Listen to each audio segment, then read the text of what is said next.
Okay, electrolytic cell, kamu dah belajar dekat sekolah dulu, elektrolisis lah, proses elektrolisis. Okay, untuk electrolytic cell, saya rasa tak ada masalah. Kamu ada satu electrolyte, dua elektrod and dia ada bateri. Dia ada bateri. And also ammeter. Yang ini kita ukur arus lah. Okay. So kita ada bateri. Kenapa kita ada bateri yang ini untuk electrolytic cell berbanding dengan galvanic cell? Okay, galvanic cell ialah tindak balas spontaneous. Dia spontaneous. Dia benda tu bila kita gabung je dia punya structure tu, dia boleh mengalirkan elektrik. Tindak balas kimia akan berlaku. Okay. Tetapi untuk electrolytic cell, dia adalah non-spontaneous. Dia tidak spontaneous. Dia kena bergantung kepada tenaga yang kita bagi dulu. Baru proses elektrolisis tu boleh berlaku. Maksudnya sekarang ni kalau kita tak start bateri tu, kita tak start switch, tiada apa-apa yang mengalir, tiada arus yang mengalir. Tetapi kalau dalam short bridge ni, dalam galvanic cell, kita letak je short bridge tu, memang voltmeter tu akan mengalir. Mengalir pula dah. Voltmeter tu akan bergerak. Tanpa apa-apa extra sources ataupun external sources. Tenaga luar. Okay, that is the main differences between electrolytic and galvanic cell. Yang ini, ni ada tulis nota, non-spontaneous, tak perasan tadi. Yang ini spontaneous. Okay. Okay, so dia ada satu electrolyte, dua elektrod, bateri. Okay, elektron bergerak daripada anode and cathode, but the differences is the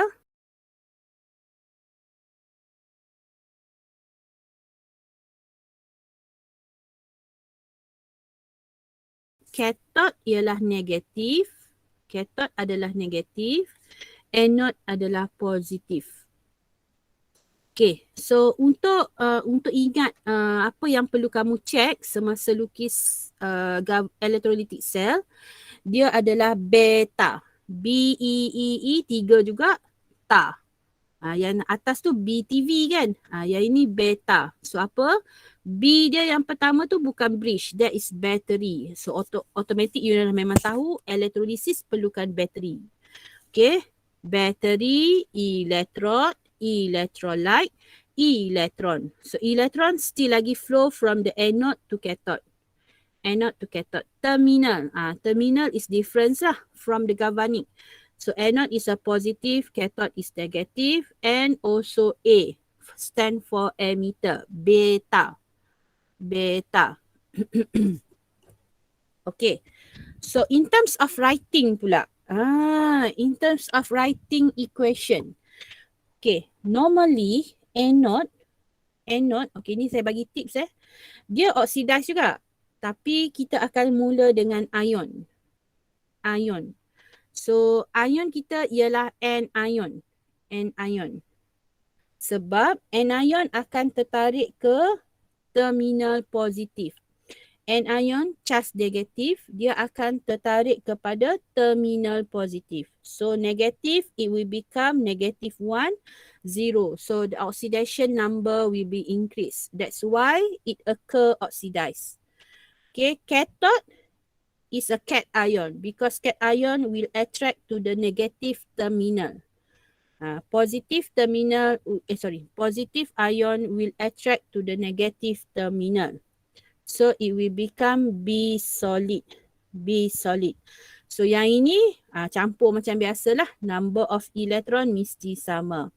It depends to the type of electrolyte and electrode. Tapi dia ada beberapa benda yang kamu kena semak sebelum kamu buat decision benda ni. Okay.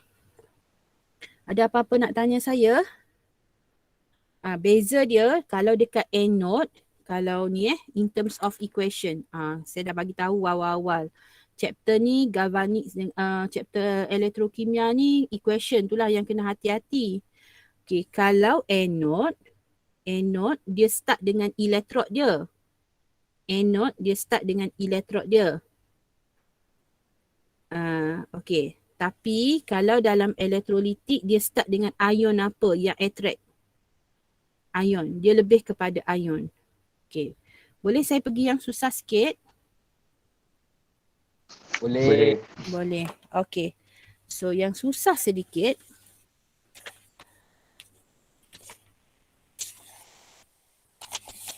Okay. This note. Saya cari.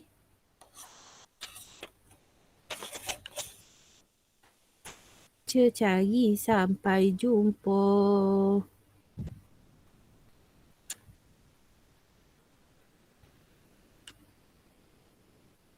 Dah jumpa. Jumpa. Okay.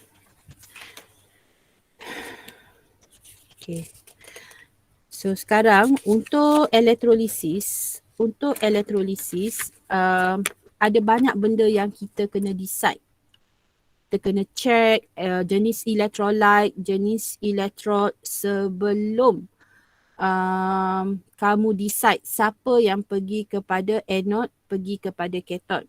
Masa SPM dulu, masa kita buat decision, kita akan buat H2O. Kan? H2O yang akan pergi anode, H2O yang pergi ke cathode. Okay, sekarang ni untuk masa SPM dulu kita buat H plus OH minus, betul? H plus akan pergi ni. Ya, cikgu. Ya, okay. Nak revise saja Tan. Revise. Okay, so sekarang ni untuk matrikulasi kita tak guna H plus dengan OH minus tu. Kita akan guna H2O. Okay, so apa yang kita kena tengok ialah pertama ialah type of electrolyte. There are various type of electrolyte here. Either molten tu maksud dia leburan. Molten without water. Dalam dia tak ada air. So you kena faham istilah tu. Okay. Aqueous is diluted or concentrated. Diluted ataupun jenis concentrated. Ataupun kita tengok electrode. Electrode you guna platinum or carbon which is inert. Ataupun you guna active electrode. Active electrode tu maksudnya electrode dia sama dengan electrolyte. Electrode dia tu dalam electrolyte ada ion yang sama. Okay, so saya bahagikan nota saya ni, tak fahamkan dulu. Ada anode, ada cathode dekat bawah. Okay, anode and cathode. Okay. Okay, ini contoh tau. Ini contoh. And then you boleh gunakan contoh ni untuk buat decision lah. Ni contoh. Okay, let's say saya punya electrolyte. Electrolyte saya ialah copper chloride. Electrolyte saya ialah copper chloride. Okay, dalam copper chloride, dia ada copper 2 plus ion, cation ion. And then dia ada chloride ion. Copper ion and chloride ion. Ini dua komponen yang utama. Which is copper 2 plus ion is a cation ion. Chloride ion is an ion. Okay. So untuk anode, okay, ini pegang ada dua benda ni. So yang pertama sekali bila you ada bahan dia suruh soalan dia suruh determine tau. Dia suruh determine. Ini contoh soalan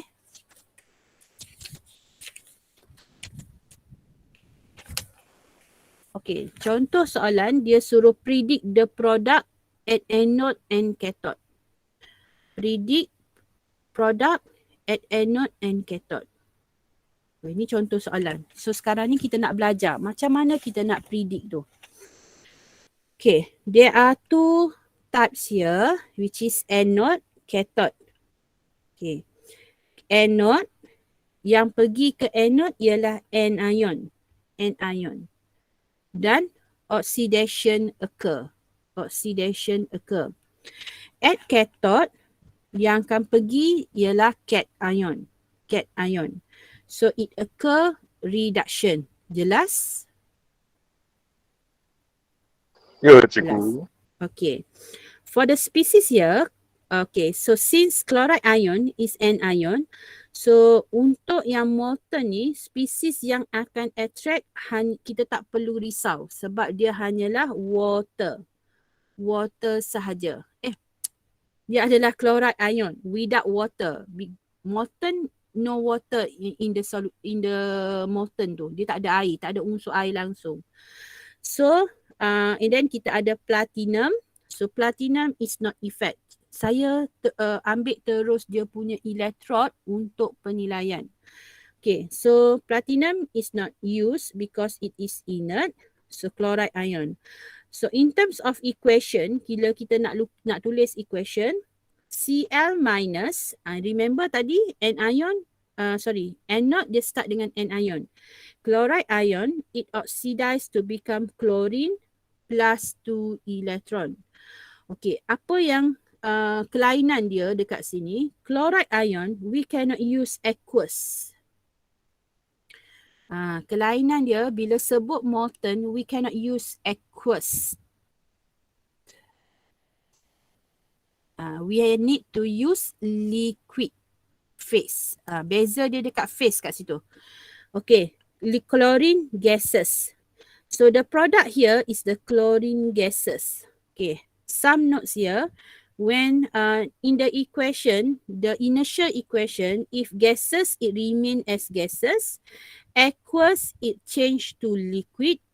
The solid state also change to liquid. Kalau ada solid kat sini, solid tu you kena tukar kepada liquid. Okay, contoh yang kedua, at cathode. So cathode, the positive ion attract to the cathode. Okay, because it's the negative terminal.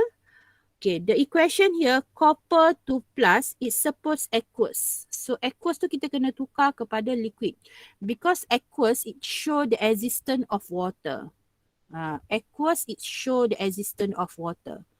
So in the molten electrolyte, there is no aqueous solution. So copper 2 plus liquid plus 2 electron. Ingat cathode is still receive electron. Cathode it still receive the electron, and anode it still produce electron.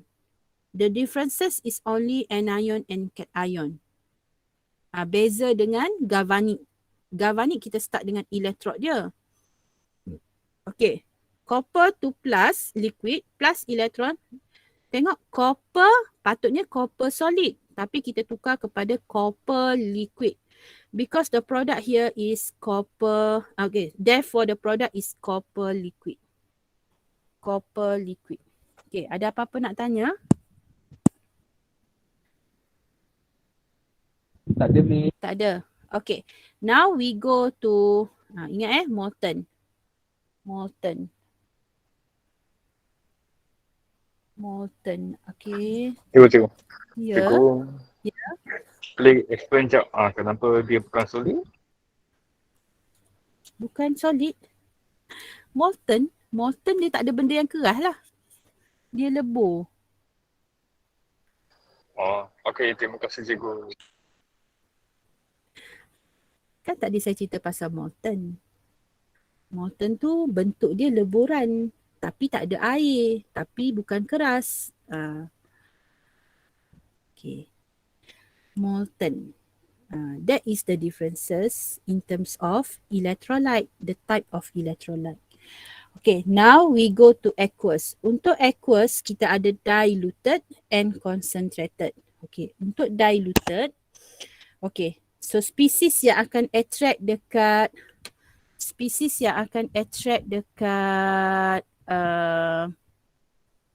dekat anode ialah chloride ion, H2O, platinum. Okay, ada 3 benda yang you kena decide. Dia ada chloride ion, sebab sekarang aqueous, so you kena decide H2O, platinum. Okay, platinum kita reject sebab inert. Dia tak ada masalah lah reject yang ni. Okey, sekarang tinggal chloride ion dengan H2O. So untuk dua ni kamu kena tengok E-note reduction. E-note reduction dia sama juga Nora tu. Kalau more negatif, negatif Nora N, dia akan berlaku dekat anode. So untuk yang ini, chlorine ion ialah 1.36. H2O ialah 1.23. So more negatif ialah water. More negatif ialah water. So E-note reduction yang akan dipilih ialah water. Because water is the lowest E-note reduction. Easy to oxidize. Okay. Okay, untuk water sekarang, equation dia ialah 2 mole of water. It will become oxygen gas plus 4 mole of iron H plus 4 electron. Therefore, the product in this site or in this half cell anode ialah oxygen. Oxygen gas ni, oxygen gas. Okay, saya nak cerita pasal water ni. Okay, tak apa. Nanti saya cerita. Okay, next kita pergi dekat cathode. Dekat cathode tak ada masalah. Anode dengan cathode kalau dia diluted tak ada masalah.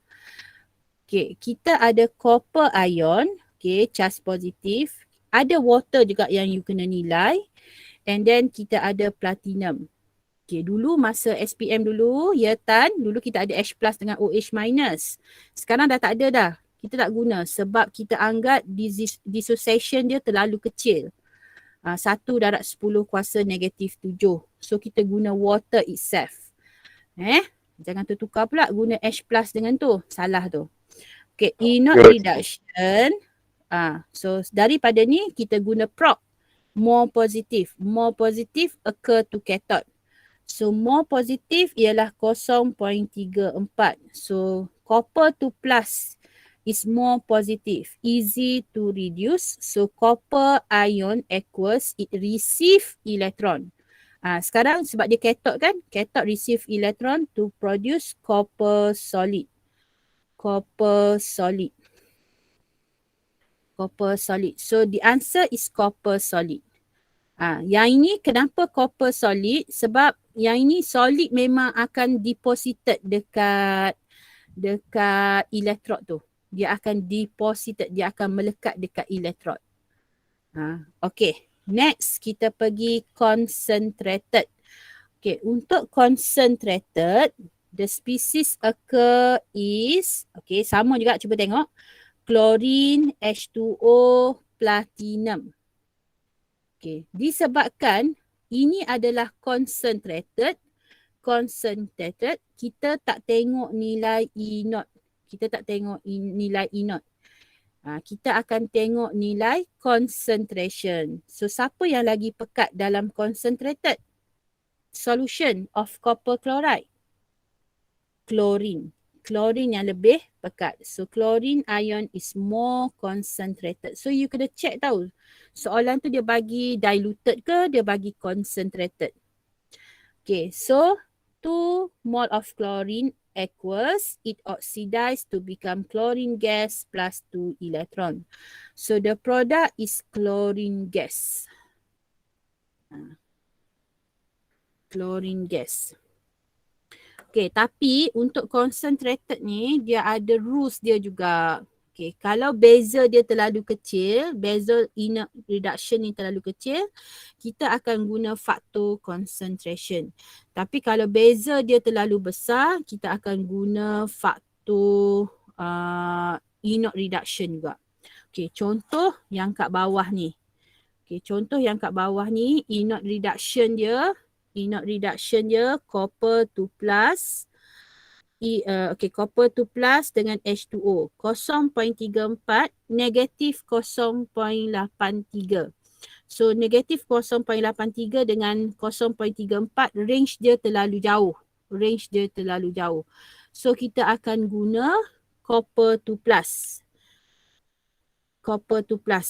More positive. Is more positive, easy to reduce. Copper to plus, plus 2 electron, produce copper solid. So the product is copper solid. Okay. Saya nak highlightkan kat sini ialah E0 reduction untuk water. E0 reduction untuk water negatif 0.83. Tapi the previous one saya guna, untuk anode saya guna H2O positif 1.23. Ada beza tau. Ada beza. And then you kena ingat sebab nanti dia minta equation. Okay. Okay. Kalau water oxidize, nilai dia 1.23. Water itself reduce negatif 0.83. Negatif 0.83. Okay. Cuba tengok semula nota saya. Yang ini. Nota yang ini. Tolong tengok. Ada dua benda yang saya buat petak tu. Jumpa. Oxidation of water. Reduction of water. Kalau oxidation of water, yang ini. Kita ambil yang ini. Oxidation. So water, ingat oxidation kita baca terbalik ya. Tadi kan kita dah bincang, dia baca macam jawi. Oxidation H2O, it will produce oxygen gas 4H plus 4 elektron. So macam mana nak ingat, saya tulis HO-He. Sebab kita ada certain memang ada kena tulis. So cara nak ingat dia HO-He. Ho, H, water, O, produce oxygen, H plus, E, elektron. Okay. Kalau reduction of water, kita ambil yang ini. Reduction kita baca daripada depan. Reduction, water receive electron. Receive electron to become H2 gas plus 2OH minus. So dia adalah HeHo. Cara nak ingat. HeHo. Water, electron, hydrogen gas, OH minus. So reduction of water, it will produce hydroxide ion. Boleh? Ya, Boleh. cikgu. Okay. Boleh. So 212 tu dia punya stoichiometry. Okay. This is water, HeHo. Kalau reduction, HeHo. Kalau oxidation, HO-He. Tak tahulah macam mana you nak hafal, it's up to you lah. HO-He, HeHo. Oxidation, ingat, oxidation, water. Oxidation, it will produce oxygen. Satu ingat. Oxidation, water, produk dia mesti oxygen gas. HeHo, reduction of water, reduction dia sebaliknya lah. Kalau satu tu hasilkan oksigen, satu lagi dia akan hasilkan hydrogen gas. Okay. Next kita pergi kepada active electrode. Okay, sekarang dia aqueous tapi dia guna copper. Sikit lagi copper. Okay, untuk yang ini, so untuk yang anode saya ada Cl minus, saya ada water, saya ada copper. Okay, bila kita guna active electrode di sebelah anode, automatic yang lain tu kita ignore. Since copper solid is an active electrode, so copper solid will be oxidized. So now, dia macam galvanic. Dia start dengan copper solid. Copper solid oxidized to become copper ion aqueous plus 2 electron. So the product form is copper ion. Yang ini macam galvanic sebab dia guna active electrode. So warna biru dia akan makin bertambah sebab dia hasilkan more copper ion. Kalau kita guna copper lah. So copper solid tu corrode. Dia akan terkakis. Pernah dengar kan term tu? Terkakis. Corrode. Okay. Ya, Tan. Nak jawab ya Betul. Okay. Next kita pergi. Terus yang perkataan korot itu memang digunakan untuk dituliskan sebab sebab kat itu exchange level tu kami macam tidak digunakan untuk tulis korot ni. Lepas tu dia seguna apa? Dia cuma sebut become smaller, become thinner saja. Oh, kami benarkan korot terkakis. Betul tak? Okay, boleh. Masa saya SPM dulu, saya rasa saya guna korot. Okay. Next is cathode. Okay, cathode sama juga. Kita ada copper 2+, water, copper.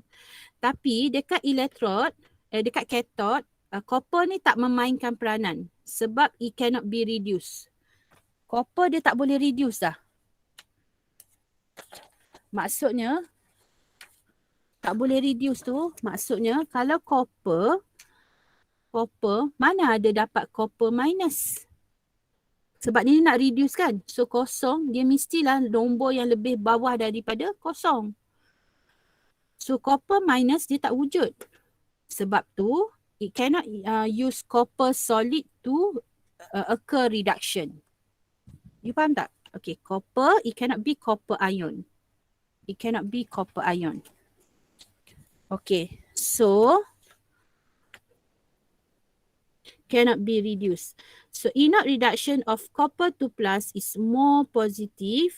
Okay, so kita akan balik kepada inert reduction. Inert reduction, kita akan pilih 0.34 negatif 0.83. So kita pilih copper ni. Sebab dia more positive, so easy to reduce. So produk dia ialah copper solid deposited. So moral of the story, panjanglah cerita dia. You kena check. So saya suka, untuk saya sendiri, saya akan buat table ni. Ada certain cikgu dia tak ajar macam ni. Saya suka buat table and then saya letakkan apa yang saya nak check. So saya nak letak copper ion, saya ada water yang akan attract dekat anode and then yang akan attract dekat cathode and then saya ada copper ni. So and then saya decide. So ini reject sebab it cannot be reduced. So in terms of value, saya akan ambil yang more positive. Saya akan check satu-satu macam tu. Barulah saya buat explanation. So explanation dia sama seperti yang ni. Kalau dia suruh explain, sama yang macam ni. Okay, the last one. The last one, if the electrolyte ada sulfat. If the electrolyte ada perkataan sulfat ni. Sodium sulfat, potassium sulfat, any sulfat. Yang ada sulfat ni. Okay, so type of electrolyte, aqueous, electrode, platinum and carbon. Okay, so dalam sodium sulfat, dia ada sodium ion, dia ada sulfat ion. Sodium ion, sulfat ion. So at anode, sulfat ion, anion yang akan tertarik, H2O dengan platinum. So platinum, of course kita reject. Kenapa kita reject tadi platinum? Sebab dia